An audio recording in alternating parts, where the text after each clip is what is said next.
Estamos compartiendo el libro Un manual de discipulado que habla acerca de la depresión, una perspectiva bíblica. El manual está diseñado para ser trabajado en la iglesia, en grupos de estudio bíblico. ¿Por qué? Porque como dice el título, es una perspectiva bíblica respecto a la depresión. Cada dos o tres párrafos de lectura hay dos o tres preguntas que contestar. Luego, en la semana, hay una serie de actividades diariamente que no toman más allá de 5 minutos: leer un versículo bíblico, leer una reflexión y contestar tres preguntas. ¿Qué me ha dicho Dios? ¿Qué voy a hacer con lo que Dios me ha dicho? ¿Y con quién compartiré lo que Dios me ha dicho? Bueno, comencemos la lectura del capítulo 3, que se titula Dos aspectos más. El tercer aspecto: aceptar y disfrutar el perdón. El aceptar y disfrutar el perdón de Dios y perdonar a los demás, no cayendo en la trampa de buscar perdonarse a sí mismo, ya que esto último me coloca a mí en lugar de Dios. El perdón es un tema importante en la vida cristiana. La Biblia nos enseña que debemos perdonar a los demás, así como Dios nos ha perdonado a nosotros en Cristo. Sin embargo, muchos de aquellos que sufren de depresión pueden tener dificultades para aceptar y disfrutar el perdón de Dios. Pueden sentirse culpables o avergonzados por sus acciones pasadas y pueden tener dificultades para dejar ir su culpa y su vergüenza. Agravan más el problema al pensar que deben perdonarse a sí mismo primero. Esta es una idea equivocada en sí misma, ya que la Biblia jamás enseña ese concepto, pues esto implicaría poner a la persona en el lugar que le corresponde a Dios. Toda persona ha de confesar su pecado ante el Señor, asumirse perdonado por Dios y disfrutar el perdón recibido de lo alto, y no caer en la falacia de buscar perdonarse a sí mismo. Otro aspecto que es fundamental es usar ese mismo perdón recibido por Dios para perdonar a otros. Al ser receptores del perdón de Dios, somos capaces de perdonar a otros. El Espíritu Santo que mora en todo cristiano nos ha dado la capacidad para perdonar.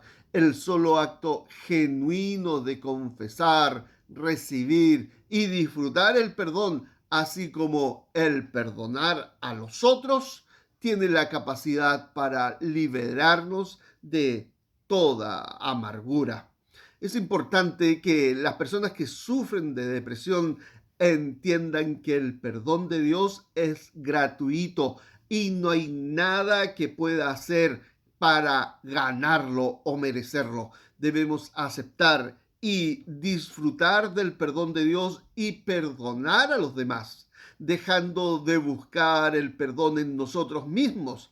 En lugar de ello, debemos enfocarnos en la gracia de Dios y en su amor, que nos proveyó un medio de perdón de alto costo en la muerte y resurrección de Cristo Jesús. Entonces, hay un cuarto aspecto más: no caer en la trampa de la búsqueda de la autoestima. En vez de ello, aprender a estimar a Dios en la justa medida. La búsqueda de una buena autoestima ha sido elevada al carácter de un ídolo por nuestra sociedad occidental.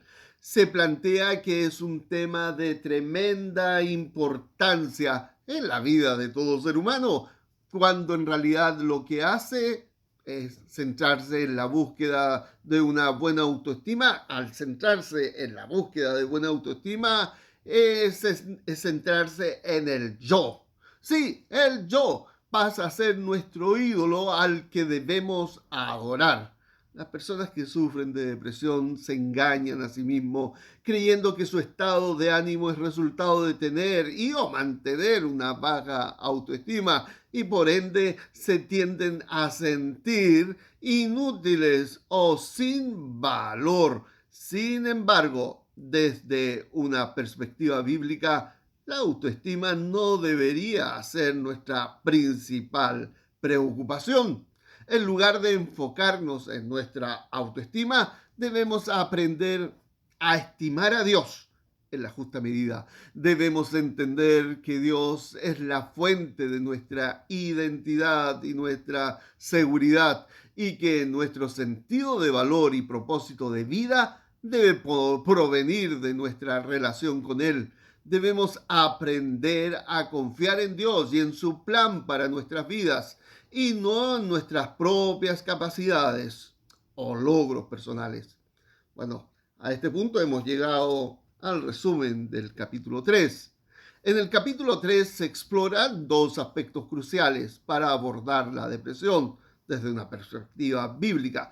Primero, se destaca la importancia de aceptar y disfrutar el perdón de Dios, subrayando que aquellos que luchan con la depresión pueden enfrentar dificultades al aceptar el perdón divino debido a sentimientos de culpa. La idea de perdonarse a sí mismo se considera errónea, ya que la Biblia no respalda tal concepto. Se enfatiza que el acto de confesar, recibir y disfrutar del perdón, así como perdonar a otros, puede liberar de la amargura con la capacidad proporcionada por el Espíritu Santo. En segundo lugar, se advierte contra la trampa de buscar una autoestima elevada. Considerándola un ídolo cultural, se señala que las personas deprimidas a menudo se engañan al pensar que su estado de ánimo está directamente vinculado a su autoestima. Desde una perspectiva bíblica se insta a aprender a estimar a Dios en la justa medida, reconociendo que Él es la fuente fundamental de nuestra identidad y seguridad. En lugar de centrarse en la autoestima, se subraya confiar en Dios y su plan para nuestras vidas. Ahora, aquí caben tres preguntas respecto a lo que hemos compartido. ¿Qué es lo que te ha dicho Dios? ¿Qué vas a hacer con lo que Dios te ha dicho? ¿Y con quién vas a compartir lo que Dios te ha dicho? Bueno, hemos compartido hoy día el capítulo 3 del libro Manual de Depresión, tomo 1, desde la perspectiva bíblica, un manual de discipulado para, como he dicho al principio, trabajarlo en la iglesia en grupos pequeños. Un saludo, hermanos. Les saluda Rodrigo Vidal Mendoza desde Texas, Estados Unidos.